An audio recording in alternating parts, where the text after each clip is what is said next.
The little depot sat on the edge of town, its wooden frame groaning under the weight of fresh snow. The faint glow of Christmas lights barely reached the tracks, and a bitter wind cut through the night like a knife. Inside, Emily, a young teacher just 23, huddled on a cold wooden bench, her worn coat wrapped tight around her. She had arrived in town with so much hope, her first teaching assignment in a small rural school, but now, abandoned, she felt the weight of loneliness pressing on her chest. The last train had pulled away hours ago, leaving her stranded. Her suitcase rested beside her, half unpacked, and her books, full of lessons she had planned for eager students, seemed to mock her helplessness. She had tried to summon courage, telling herself that someone would return for her, that perhaps her employer or a neighbor would check on the depot. But as the minutes passed and the wind rattled the window panes, reality settled in. She was alone. Emily's thoughts drifted to home, a place so far away it almost felt like a dream. She missed her mother's kitchen, the smell of fresh bread, and the comfort of a fire crackling in the hearth. Tears threatened, but she wiped them quickly, refusing to let despair claim her.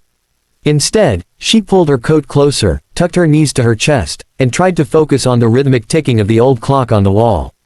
She had faced challenges before, but the emptiness of a Christmas night with no one nearby was different. It was a loneliness that cut deep, sharper than any cold wind. She shifted slightly, trying to get comfortable, but the bench offered little solace. The snow outside continued to fall, painting the world in cold, unforgiving white. Emily shivered and hugged her books tighter. She wondered if anyone else was out there, perhaps struggling in the same way, perhaps lost in the storm. Her mind wandered to stories she had read to her students, tales of adventure and courage, and for a moment, she let herself imagine that maybe, somehow, a miracle could arrive. It came sooner than she expected. Outside, the sound of hooves crunching against fresh snow echoed through the silent night. Emily's heart skipped a beat. Was it a traveler? A lost stranger? She strained her eyes through the frosted window and saw a figure approaching, a tall man, cloaked in a thick coat, hat dusted with snow. There was a calmness to his stride, a certainty that made her chest ache with cautious hope. He stopped at the depot door, tipping his hat slightly, and spoke in a low, steady voice. "You all right there, miss?" Emily's voice caught in her throat, and she could only nod. Relief washed over her, a warmth against the bitter cold. Perhaps Christmas, even abandoned at a depot, was not as lonely as it seemed. Jackson, the rancher, extended a gloved hand toward Emily, his eyes kind but cautious. The cold had reddened her cheeks, and her fingers were stiff from the chill. "Come on," he said gently. "You can't stay out here.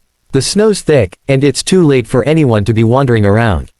Emily hesitated, uncertainty warring with relief. She had spent hours imagining danger, or at least discomfort, and yet here was a stranger, offering warmth and safety with no questions, no judgment. Slowly, she placed her hand in his and allowed him to lead her outside.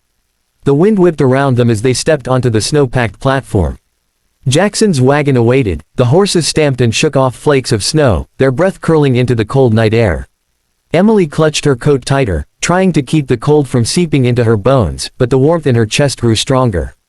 She mounted the wagon carefully, and Jackson followed, settling beside her. "Name's Jackson," he said, tipping his hat. "You, Emily," she replied softly, still unsure how to trust so quickly. "Emily Carter." The horse's hooves crunched over the snow-covered trail, echoing softly in the quiet night. Emily watched the depot disappear behind them, the lights fading into a blur of white. She tried to speak, to ask where he lived, or why he was out on such a night, but the words stuck in her throat. Jackson seemed to understand, giving her a gentle nod instead of prying. In that silence, the world outside felt harsh and dangerous, but the little wagon felt like a sanctuary, moving steadily through the darkness towards something unknown but undeniably safe. As they rode, Emily's mind wandered to the stories she had read to her students, tales of strangers who became friends, of kindness that appeared when least expected.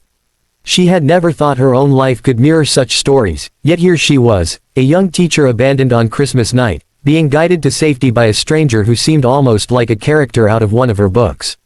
She marveled at the way the snow sparkled in the faint moonlight, the way the horse's breath rose in clouds, and how, somehow, the danger of being alone melted into hope. Finally, the wagon slowed. In the distance, a modest log cabin appeared, smoke curling from the chimney. The warm golden glow of the windows promised a fire, shelter, and perhaps something more, comfort that Emily had feared she would never find. Jackson climbed down first, offering her his hand. "Welcome," he said simply. Emily felt a shiver that had nothing to do with the cold. Stepping onto solid ground, she realized that the fear, the loneliness, and the cold of the depot were already behind her. This night, she thought, might be the beginning of something she could not yet name, but something she would never forget. Inside the cabin, warmth enveloped her, and Emily exhaled a breath she didn't realize she had been holding. The smell of pine logs and the soft crackle of the fire were almost magical. She removed her gloves, carefully setting her books aside, and finally allowed herself a small smile. Christmas, abandoned and alone, had taken an unexpected turn. Inside the cabin, Emily finally felt the warmth seep into her frozen fingers and toes. Jackson gestured toward the small kitchen area. "Sit by the fire, Miss Carter. I'll get some cocoa going," he said, his voice steady and comforting. She lowered herself onto a wooden chair near the hearth, the firelight dancing across her face. For the first time that night, she felt something like safety, like the storm outside was a distant threat she no longer had to face alone. Jackson moved about the cabin with practiced ease, stirring a pot and adding small hints of cinnamon and sugar to the cocoa. Emily watched quietly, her heart warming not just from the heat, but from the simple act of someone caring enough to make her comfortable. "I didn't expect anyone to be at the depot tonight," she said softly, trying to fill the silence. I thought I'd be alone for Christmas." Jackson nodded, pouring the cocoa into 2 mugs. "Sometimes, life surprises us. You just have to let it." They sat by the fire, sipping the warm drink. Outside, the snow continued to fall, blanketing the world in white silence, but inside, the cabin was alive with the quiet crackle of flames. They talked, first hesitantly, then more freely, about small-town life, the ranch, and Emily's first teaching assignment. Jackson listened attentively, asking questions about her students and the little schoolhouse she would soon call her workplace. Emily, in turn, asked about the ranch, the horses, and the winters that could be harsh but beautiful. As hours passed, Emily began to feel a connection she had never anticipated. Jackson's presence was calm, grounding. He spoke without pretense, and his laughter, when it came, was warm and easy. She realized she had been on edge all day, bracing for loneliness, for cold, for disappointment, but none of that mattered here. The fire, the cocoa, and the quiet companionship offered a sense of belonging she hadn't known she craved. At one point, Jackson fetched a small stack of blankets from a nearby cupboard. "You're going to need these," he said, draping them over her shoulders. Emily smiled, gratitude mixing with a strange sense of familiarity. The cabin felt almost magical now, the kind of place where stories unfolded, where kindness turned strangers into friends. She realized that the night at the depot, once a symbol of abandonment, was now the beginning of something unexpected and precious. By the time she began to relax, her eyelids grew heavy. Jackson noticed and gestured toward a small bed in the corner. "Get some rest. You've had a long night." Emily nodded, feeling both embarrassed and relieved. She had not anticipated that a Christmas alone at the depot would lead to warmth, safety, and even friendship. As she lay down, wrapped in blankets, she listened to the soft ticking of the cabin clock, the occasional creak of the log walls, and felt a rare peace settle over her. Outside, the snowstorm raged on, but inside, 2 hearts, strangers just hours ago, found comfort in the quiet glow of the fire. Emily knew that the night's events would linger in her memory forever. The Christmas she had feared would be lonely had become one of the most memorable of her life. And as sleep finally claimed her, she allowed herself to hope that this was only the beginning of something remarkable. Morning sunlight spilled across the ranch, glittering on the fresh snow like tiny diamonds. Emily awoke to a soft warmth, the fire's glow still faintly illuminating the cabin. For a moment, she hesitated, remembering the cold, lonely night at the depot. Then she looked around, realizing she was safe, cared for, and, strangely, at home, if only for this one morning. Jackson was already up, tending to the horses in the barn. Emily could hear their soft whinnies and the sound of hay rustling. She dressed quickly, slipping into her coat and scarf, and stepped outside. The crisp morning air bit at her cheeks, but it was invigorating, a reminder that the world continued beyond the cabin's warm walls. She followed Jackson to the barn, her boots crunching over the snow. "Good morning," she said softly, her voice carrying in the quiet air. Jackson turned, smiling warmly.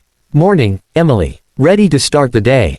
she asked. He nodded. "We've got a few chores first, then breakfast. You'll see, winter mornings can be tough, but rewarding."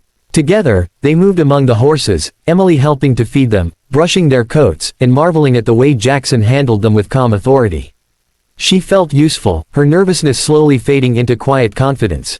After the barn, they walked back to the cabin, where the smell of breakfast greeted them. Jackson had prepared a simple meal of eggs, bread, and fresh coffee. They ate in companionable silence, occasionally exchanging smiles and small talk. Emily realized how much she had feared this Christmas, how lonely and uncertain she had felt just hours ago. Now, the fear had been replaced with warmth, comfort, and the beginnings of a deep connection she hadn't anticipated. Once breakfast was done, Emily stepped outside again. The snow shimmered under the morning sun, and she could see tracks leading from the depot to the cabin, the very path that had brought her here. She traced them with her eyes, marveling at the small twists of fate that had brought them together.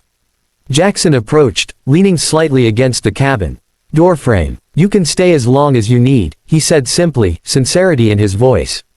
Emily felt a lump in her throat. She nodded, grateful beyond words. The two of them stood together for a moment, watching the snowflakes glint in the sunlight, feeling a quiet sense of peace. Emily realized that her first Christmas in the town, which had begun with loneliness and fear, had become a memory she would treasure forever. She had found safety, kindness, and perhaps even the start of something more: friendship, trust, and maybe, in time, love.